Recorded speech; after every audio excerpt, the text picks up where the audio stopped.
pinatay mo ang kuko ko. Narito. Ay, Ate Myra, bulok daw talaga ba ang mga Q-Tex na ginagamit Hindi mo? naman po, ma'am. Teka, unang-una hindi naman nabubulok, nag-e-expired lang. Opo. Yun, so yun ang ibig sabihin na bulok. Opo. Ilan taon ka nang nagmamanicurista? 18 years na po. Ilan po? 18 years. 18 years. So, ang Opo. dami mo ng Dami ko na pong customer. So, anong nirereklamo mo ngayon? Ang nireklamo ko po si Mary Jane kasi nga po nung last year po, nagulat po ako, nagsabi yung kaibigan ko sa akin na Myra, sinisiraan ka ni Mary Jane doon sa lugar nila. Kaya nawawalan ka na ng customer. Sabi ko, ganun ba? Sabi ko, ganun. Sa tagal ko nagmamanicure, ngayon mo lang ako sisiraan. Sabi ko, ganun. Bakit ano sa tingin mo na sinisiraan ka ni Mary Jane? Hindi ko nga po alam kung bakit niya ako sinisiraan. Samantala, hindi niya naiisip na kahit marami akong customer, pag oras magpalinis siya, nililinisan ko siya para hindi lang siya magalit sa akin. Ay, so may ganun kayong pinagsamahan. Opo. Tapos alam naman po niya na yan lang po ang hanap buhay ko, wala nang iba. 3 po yung anak ko, solo parent po ako. Magkano naman ang singil mo sa pagmamanicure? 90 po, minsan 70. Ah. Ang importante lang po, may pangtawid, pangkain yung mga anak ko. Oo, makapagtawid. Kaya masama ang loob nyo na Opo. nabawasan kayo ngayon. Pero manicurista ba to? Hindi po. Bakit kailangan umabot na siraan ka niya? Hindi ko po alam sa kanya kasi minsan po, pag pumunta ako sa lugar nila, pinagtitinginan na lang ako. Sinasabing dugyot daw ng manicure ko, ganyan-ganyan, hindi daw ako Walang bibili. pinag-umpisahan ito? Wala kang maalalang... Wala naman po kasi marunong naman ako makisama sa kanya. Hindi ko po alam kung bakit galit na galit siya sa akin. Gaano kalaki yung epekto nito sa ano mo? Sa... Malaki po, ma'am, kasi yun po ang pangbuhay ko sa 3 anak ko. Wala po akong asawa. Nag-aral pa mga anak ko, maliliit pa. Kailangan malaman natin kung biglaan kang siniraan, kung magkaibigan naman kayo. So, sinasabi mo ngayon, Ate Myra, walang dahilan? Wala pong dahilan. Bigla lang siya nagagalit sa akin, bigla lang niya ako siniraan. Hindi ko alam kung bakit nagagalit sa akin yan. Titingnan natin kung wala nga bang dahilan ang biglang paninira ng customer ni Ate Myra. Tawagin natin, Mary Jane, pasok!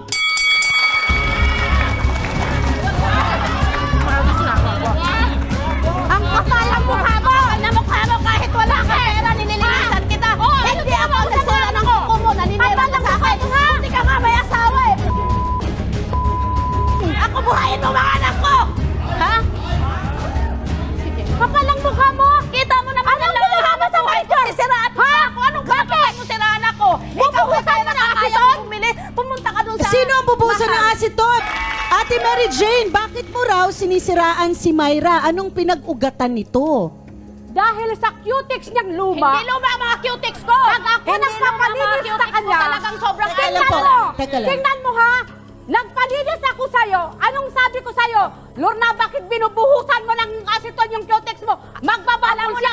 Tingnan yung Q-Tex mo Sa akin nagpapalinis? Ha? Kung gusto mo doon ka sa salon kasi yung mga social ng mga Q-Tex. Ha? Tingnan yung ginawa mo sa kaya ko. Anong sabi ko sa'yo? Kasalanan yan. Ha? Kasalanan Anong mo sabi yan. ko sa'yo? Huwag mo akong sugatan Hindi ko dahil mahal kayo kasi talagang diabetes ka na. Anong ginawa mo? Okay, Binuburan mo teka ng lang mga ha. sisilin. Teka, nasugat ka sa Yes, paglilinis. So, ano Dahil nangyari? marumi yung mga Q-Tex na ay Marami, wala ka naman binibigay sa akin para pambili. Alam ko naman sabi mo. Kumikita ka sa Bakit amin. kumikita? Ilang Magkano lang yung kinikita ko? Teka lang, Ate Mary Jane, tatanungin kita, kailan to na murder? Yung paa mo, kailan na sugat yan nung nilinis? Kailan na to? 2 days ago na, ma'am. 2 days ago Oo, lang. Namaga yan. Namaga. Sinasugat ko pa sa kanya yan. Sabi Paano, ko may mami? natitirang ingrown yan. Sabi ko sa kanya, hindi ako pwedeng masugatan dahil may diabetes ako. So, Pero nasugatan anong ginawa kayo? mo? Bakit? Kasalanan ko ba hindi ako perfecto para hindi ka Hindi ka masugatan? perfecto dahil alam mo yung ayusin kuko mo, dahil dyan ako diabetic kumukuha yan. ng anak Kahit ko, ha? masakit, Dyan ko tukot ito, kinukuha tukot ng na ako, ipakuplo. pagkain ng mga anak ko. Oh, ako sisisihin mo. Okay lang ha. Teka, pakinggan muna natin isa-isa para maintindihan natin. Ate Myra, pabalikan po kita. Tahimik po muna tayo. Tatanungin natin, 2 days ago, nagpalinis ka Opo, ng kuko mo sa paa kay Ate Myra. Yes, ma'am. Ngayon, nasugatan ka kasi hindi natanggal yung Opo, ingron. Tama? Opo, ma'am. So ngayon, pinabalik mo siya, pinasundot mo yung Tinatanggal ko ingron. sa kanya yung natitirang ingron. Natitirang ingron. Yes, ma'am. Ano nangyari? Dahil parang nawalan ka na ng kuko. Ayan, ma'am, oh. hindi ko maintindihan kung saan patungo yung kuko ko. Yung kabila, ayan mamo, binudburan ko ng amoxicillin yan. Sinabihan ko siya na hindi Dahil ako mo, maging masugat. bakit mo binudburan niya ng amoxicillin? Dahil sa sugat ko, ma'am. Nagsugat na. Opo, ma'am. Okay. So, sinasabi mo, hindi ka pwede masugatan dahil Opo, ma'am. diabetiko ka. Opo, ma'am.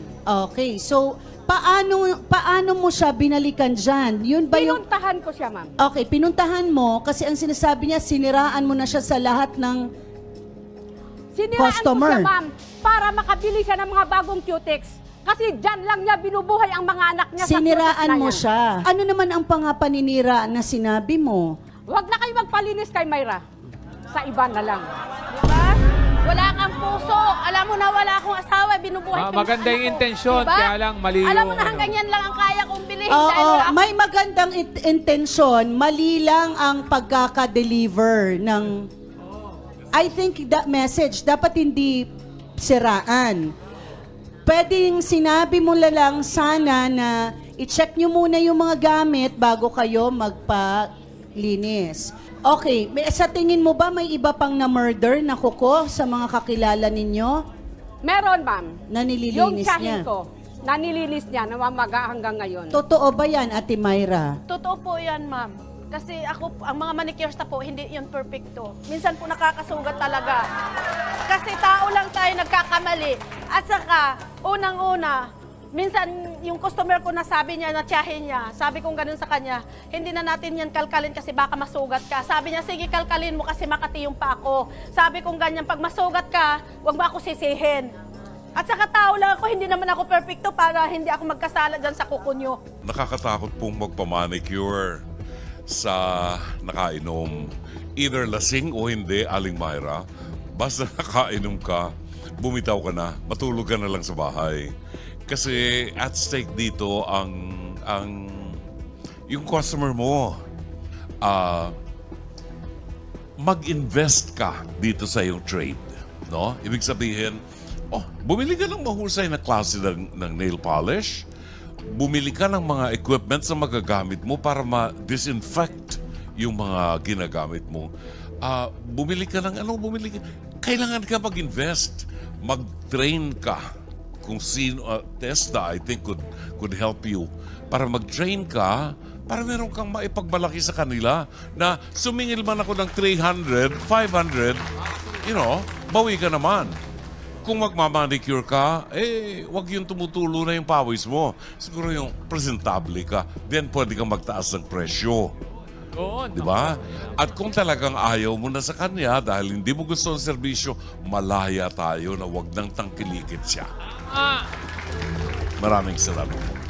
Tama. Ang ganda, malaya kang lumipat. Oo. Pero hindi kalayaan ang manira ng kapwa. Totoo. Maraming salamat, Dr. Love. Walang